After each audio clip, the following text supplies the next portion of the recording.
想见中国领导人碰壁以后，美国还不死心，打算派正副国务卿访华打前站。这么迫切要与华对话的背后有什么阴谋？众所周知，在对抗中俄问题上，美国是一个善变的国家。在没有首脑会晤之前，美国曾对俄罗斯频频发出示好信号，不仅宣布取消针对北溪2号的相关制裁，而且拜登还对媒体表示非常期待美俄会晤的到来。然而，在普拜会结束不到1周的时间里，美国就突然变脸，声称就纳瓦利内事件，也就是所谓的人权问题，对俄罗斯实施新一轮的制裁。在分析看来，美国此举显然是对俄罗斯拒绝一起对抗中国的报复行为。不过，这种制裁在俄罗斯人眼里没有任何实际意义，它只会暴露美国的无能狂怒罢了。在这种情况下，美国并没有放弃，他们似乎又找到了新的办法。既然联俄抗中行不通，美国就打算联中抗俄。据悉，在美国宣布对俄罗斯实施新一轮的制裁以后，美国又对中国表示想进行领导人会晤，但这一计划并没有得到中方回应。从近日的美国行动来看，他们想与华对话碰壁以后，显然还没有死心。美国打算换种策略来跟中国进行交谈，他们准备派国务卿布林肯和副国务卿谢尔曼对中国进行访问。对于这2位美国高官，相信许多国人并不陌生。布林肯作为美国现任国务卿，在阿拉斯加中美会晤上也给我们留下了深刻印象。他的一句从实力地位出发跟中国对话，让我们见识到美国人的傲慢和无礼。也正因为这一句话，遭到了杨主任的一顿斥责，中国人不吃这一套的声音也就此响彻全球。而副国务卿谢尔曼虽然没有布林肯名气大，也很少出现在公众视野中，但他却是一个不折不扣的反华政客。在本月访问柬埔寨期间，谢尔曼曾污蔑中国在柬建设军事基地，还声称中国与柬埔寨的合作严重影响了柬美关系，因此他威慑柬方不准与中国有任何往来。这一举动遭到了柬埔寨首相洪森的驳斥。综上我们可以看到，美国派出这样的正副国务卿访华打前站，其实最终目的就是为中美最高领导人会晤进行铺垫。同时，这种做法也从侧面体现出美国想要跟中国领导人会晤的意愿十分强烈，这也就跟当初想约见普京的情况非常相像。因此，中国必须要当心，美国的计划就是想对中俄逐个击破，而我国一定要提高警惕，做好相应准备，绝对不能让美国的阴谋得逞。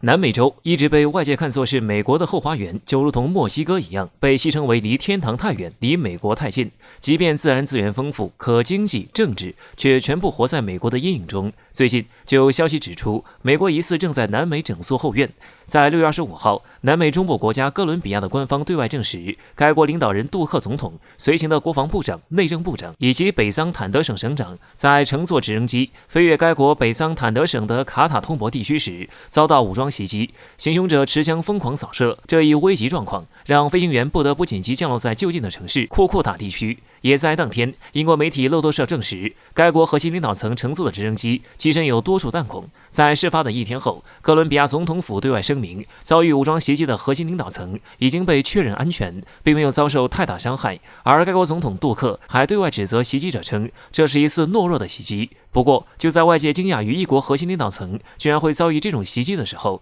很多人也发现了另外一些问题：一国核心领导层的行踪是如何被泄露的？我们知道，通常一国国家的领导人其行踪都会进行高度缜密的安保工作，但袭击者居然可以清晰地得知重要人物的详细行踪，而且十分巧妙地预先设置好了袭击地点，并且还是符合枪支射程内的路径进行设置。这显然意味着该国核心领导层的行踪早就被幕后黑手精准泄露。有观察室指出，在近年来，美国在南美的控制力度不断加大，作为少有的反对者，委内瑞拉更是遭到了前所未有的遏制和打击。除开扶持傀儡以外，美国一度采用雇佣兵的方式，妄图袭击委内瑞拉的核心领导人。而作为委内瑞拉的邻国，哥伦比亚自然也在殃及之中。此前，美国 CIA 培养的武装组织准备从边境对委内瑞拉展开袭击，结果被哥伦比亚的边防部队撞见，随后双方就在委内瑞拉与哥伦比亚的边境处狠狠打了一仗。也基于过往的这件事情，在遇袭消息传出以后，外界普遍将目光看向美国，毕竟美国在这种暗杀事情上也不是1次2次。南美洲绝大部分的武装组织和所谓的反对派武装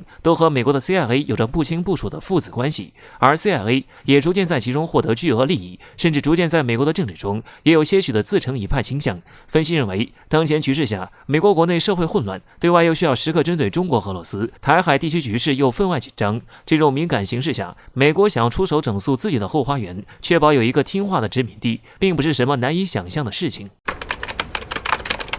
高呼支持永久将中国排除在外以后，这一次中国反制很少见，是主动对英美出击的第3拳。为何我国回击越来越强硬？长久以来，美国认定中国的崛起是其实现全球霸权路上最大的一个绊脚石，因此想尽办法打压中国变成了美国的常态。但是稍微理智一点的人都会明白，美国想要一直维持其全球霸权几乎是不可能的，而其将霸权的衰落归咎于中国崛起的想法更是愚蠢。就如同美国前国务卿希金格警告的那样，美国若是仍然持续的升级中美对抗的态势，那么将会给整个世界带来巨大灾难。然而美国听进去了吗？事实证明非但没有，反而更加变本加厉。日前，美国 NASA 局长尼尔森在出席美国国会的一场听证会上，又发表了一则惊人言论。其公开说道，支持永久排斥中国参与国际空间站的合作。从这样的言论中，我们也可以清楚地明白，美国这是要彻底断绝同中国太空合作的后路。这样的信号非同小可。当然，美国也丝毫没有进行掩饰。尼尔森声称，在太空，中国的主导地位越发令人担忧。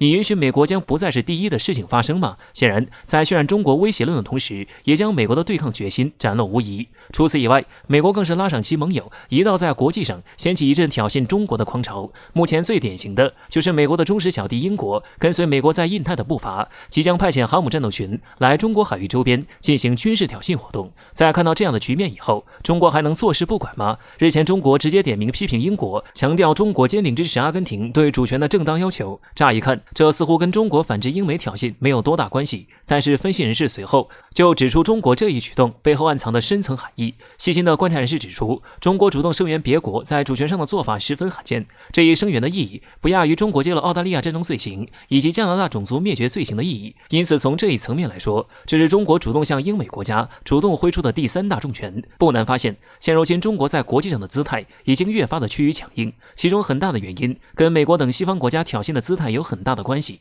他们接连踩上中国红线，而在涉及核心利益的红线问题上，中国不会有丝毫退让的余地。因此，强硬回击就成了我们唯一的选择，当然更少不了综合实力提升带来的坚实底气。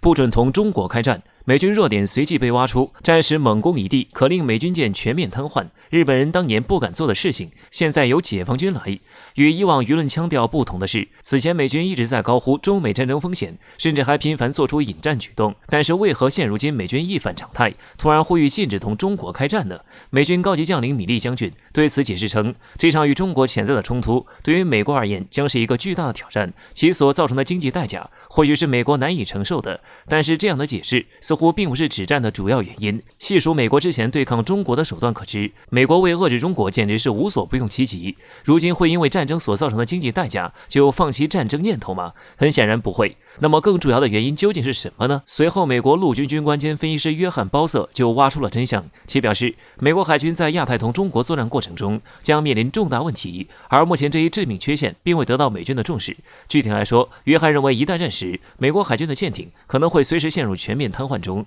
因为美军没有足够数量的油轮来维持战争所需的燃料。同样的问题也会出现在美国空军以及陆军的作战中，但是由于同中国的战争最有可能是发生在亚太海域周边，所以海军的问题则更加致命。在这里，也有人会提出反驳意见，这是否过于夸大燃料不足在战争中的使用？实际上，这并不是危言耸听。不同于二战时期，现如今美军的海运以及造船能力大大减弱。就目前而言，美军仍然依靠军舰以及商船供给燃料来维持海上军舰的日常运作。更为重要的是，基于中美两国的军力对比，这样一场势均力敌的战争必定是一场持久战，那么后勤补给的重要性就更加凸显出来。除此以外，约翰还透露出一个十分关键的信息，称在二战期间，美军与日本的战斗中，美海军之所以能够保持对日战争优势，唯一的原因是日本不敢摧毁美国海军储存燃油的设施。这似乎意外提醒了我军，战时可以将美军的储油设施作为首要攻击目标。日本人不敢做的事，让解放军来，一旦被摧毁，美国海军本就艰难的生存境况就会更加举步维艰。从这里也可以明白，这或许才是美军当前止战的原因。毕竟这一问题短时间内也无法解决。